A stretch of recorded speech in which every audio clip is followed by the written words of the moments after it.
Nación.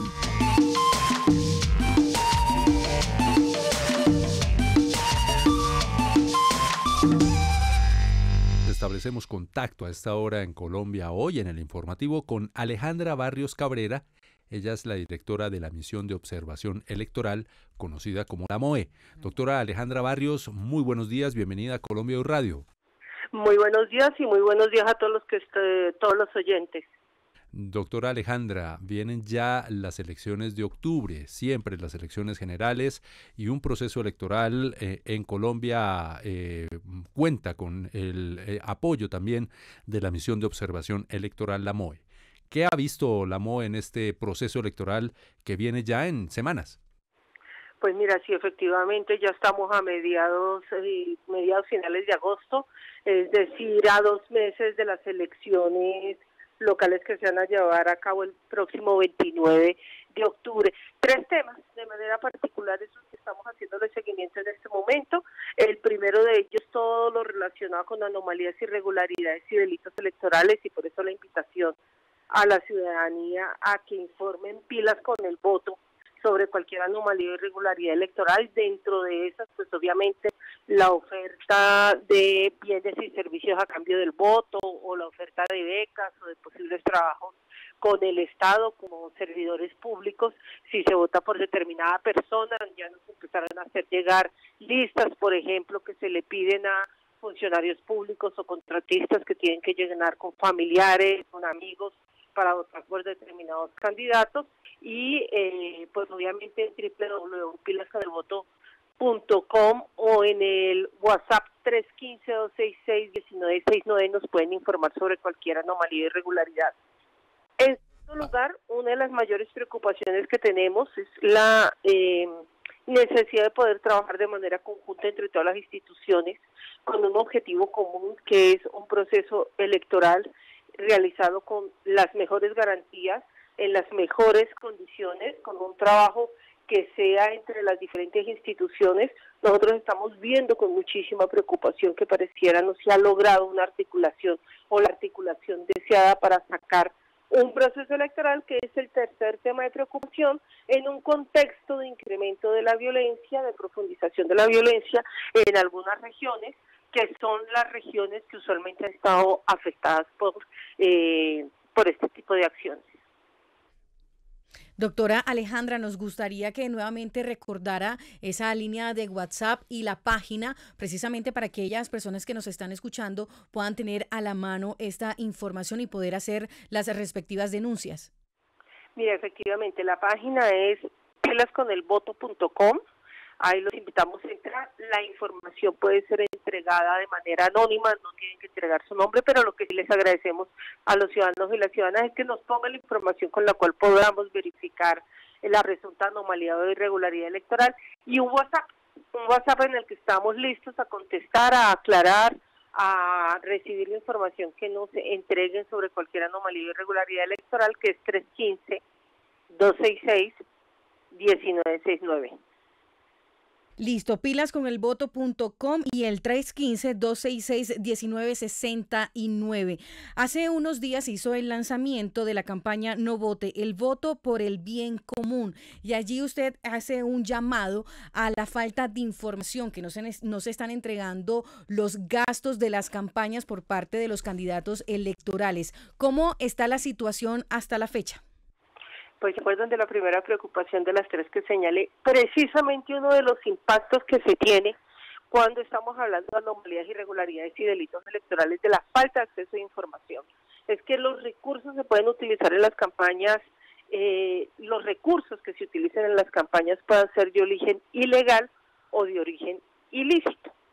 Un ejemplo de un recurso de origen ilegal: si son recursos, por ejemplo, que un congresista, senador o Cámara de Representantes done o aporte directamente a una campaña, muy seguramente son recursos lícitos porque son obtenidos del trabajo, pero es ilegal porque está la prohibición legal de las donaciones de funcionarios públicos a las campañas. O cuando se utiliza, por ejemplo, se prestan los vehículos de la administración pública, de una secretaría, de la alcaldía, para que se haga perifoneo o se haga campaña electoral a favor de una candidatura, los recursos son ilegales, digamos, tendría que reportarse, son de origen ilegal porque no se pueden poner los bienes o servicios públicos del Estado al servicio de una candidatura. O los recursos de origen ilícito, que se proviene de todas esas economías ilícitas que lamentablemente hay en algunas zonas del país. Estamos hablando de narcotráfico, de recursos de cultivos ilícitos, producto del contrabando, producto de la extorsión a comerciantes o a ciudadanos, es decir, todos esos recursos que se mueven en efectivo, que ayudan a alimentar la guerra, pero que en periodos electorales lo que hacen es comprar poder y ponerlo al servicio de la ilegalidad y no ponerlo al servicio de los ciudadanos. No tenemos, lamentablemente, hoy información veraz, oportuna, completa, sobre cuánto ha sido la financiación de una parte del proceso de recolección de firmas.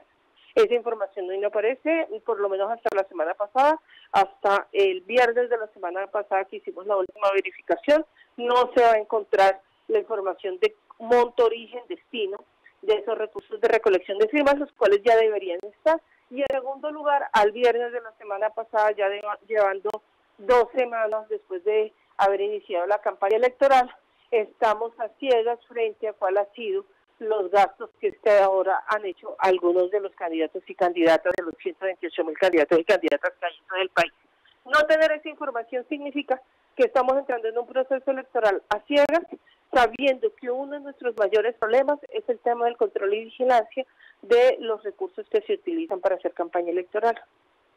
Sí, doctora Barrios, dentro de ese trabajo de focalización que hacen ustedes, ¿cuánto más ahora cuando se trata de unas regiones, de unas elecciones regionales, se logra identificar cuáles son las regiones donde mayor riesgo de algún tipo de delito electoral hay?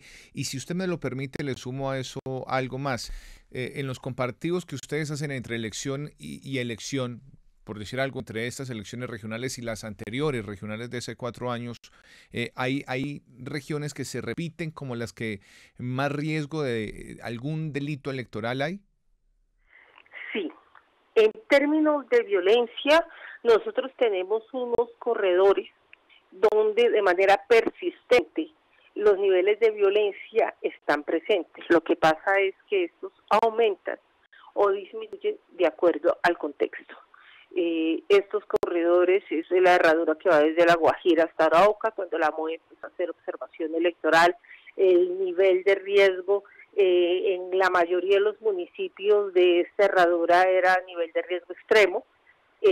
Tenemos un corredor que va de norte de Santander, pasando por el Catatumbo, Bajo Cauca Antioqueño, Córdoba, hasta el Urabá Antioqueño y Urabá Chocuano, que ese es todo lo que es la salida y contrabando, movilización de recursos que va desde Venezuela, desde la zona de Catatumbo, que es una zona de cultivo, hasta el Pacífico y el Caribe colombiano. Todo lo que es el andén pacífico colombiano, que lamentablemente, y viendo que acaban de pasar las elecciones en Ecuador, ya es un andén pacífico extendido hacia el vecino país, donde hay una afectación también a 2 puertos del vecino país de Ecuador, que ha sido tradicionalmente zona de presencia de grupos armados ilegales de narcotráfico nacional, de narcotráfico también presencia de carteles de otros países. Estamos hablando de Sinaloa, de nueva generación, y diferentes, presencia de disidencias, de pandillas, etcétera, en este territorio, y todo lo que la zona donde tenía presencia las FARC, estamos hablando Putumayo, Caquetá, que son zonas donde se encuentra disputa en este momento o presencia de manera particular de disidencias haciendo manejo de recursos ilícitos en esos territorios. Esos son los corredores donde hay de manera particular violencia. Ahora, cuando uno habla de irregularidades electorales, acordémonos que esto va acompañado de la financiación ilegal o ilícita de las campañas políticas. Tenemos financiación ilegal, que ya lo explicamos. Esa se puede pasar o por desconocimiento o con el objetivo de saltarse la ley en cualquier municipio del país. pero hay una presión particular frente a la compra de votos o frente a las amenazas, constreñimiento al elector, etcétera, también en estas mismas regiones, por la cantidad de recursos y la presencia de grupos armados ilegales que tienen capacidad de constreñir a los ciudadanos para votar o dejar de votar por determinadas candidaturas. Doctora Alejandra Barrios Cabrera, directora de la MOE, de la Misión de Observación Electoral en Colombia, a menos de 2 meses de las elecciones locales, 128.000 candidatos. ¿Qué tal la cantidad? Información hacer ese control sobre el tema, ¿no? Sin duda son las elecciones que mayor número de candidatos tienen, ¿no? Es que usted se pone a ver, solo en Bogotá, que es el número, la cifra que preciso ahora, en Bogotá se eligen 45 concejales y hay más de 4.000 candidatos para 45 curules. Ajá. Bueno, eso, mire, eso es un decir. Un detalle, doctora Barrios, si me lo permite, antes de despedirla, ¿cuál es el concepto de la misión de observación electoral frente a algunas opiniones que se han lanzado de eventual aplazamiento de elecciones en algunas regiones, de manera particular lo que pasa en Cauca? ¿Estamos para tanto como para cancelar o aplazar las elecciones en una fecha distinta a la del 29 de octubre? Estamos a 2 meses de las elecciones. ¿Eso qué significa? Que ni siquiera los niveles de riesgo están completamente definidos en cada uno de los municipios y departamentos.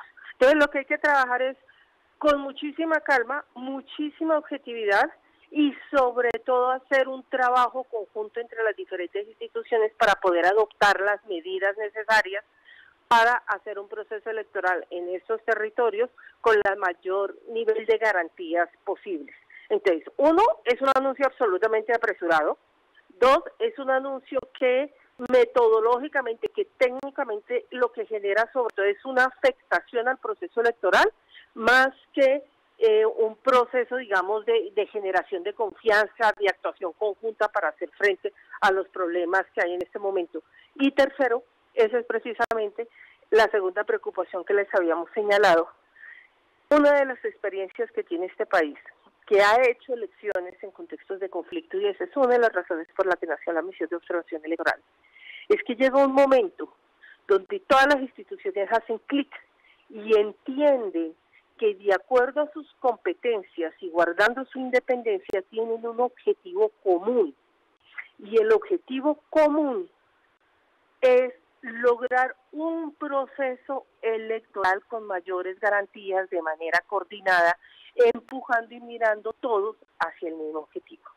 A nosotros nos preocupa muchísimo que ese clic a 2 meses de estas elecciones no se haya hecho, no hayan agendas conjuntas, pareciera que hubieran agendas separadas mirando el proceso electoral, pero no articuladas, y los anuncios frente a la posibilidad de repetir elecciones, cuando no se han hecho, digamos, ya ahí viene la primera incoherencia, voy a repetir unas elecciones que no se han hecho, eso no tiene mucho sentido, o de aplazar elecciones faltando 2 meses, lo que demuestra es que es necesario trabajar en la coordinación de mensajes, de acciones, y que es muy importante que cada institución se encargue de hacer lo que le corresponde y no vea a las otras instituciones como enemigas. Si no logramos esa coordinación, esto va a salir muy mal. Bueno, doctora Alejandra Barrios Cabrera, directora de la Misión de Observación mensaje, Electoral, ese mensaje final, importante. como nos lo dijo el ministro Velasco la semana anterior en Colombia y Radio, cada quien en su función, pero trabajando coordinadamente hacia ese fin último, es que se realicen, como siempre, las elecciones en toda Colombia. El plan democracia, el plan de las instituciones para garantizar la seguridad en las zonas donde está complejo, pero la organización electoral en la logística, en el transporte de los tarjetones, en los jurados electorales, lo que le corresponde a cada entidad del Estado desde su punto, desde su campo. Y trabajar mancomunadamente. Así es. Colombia Hoy Radio.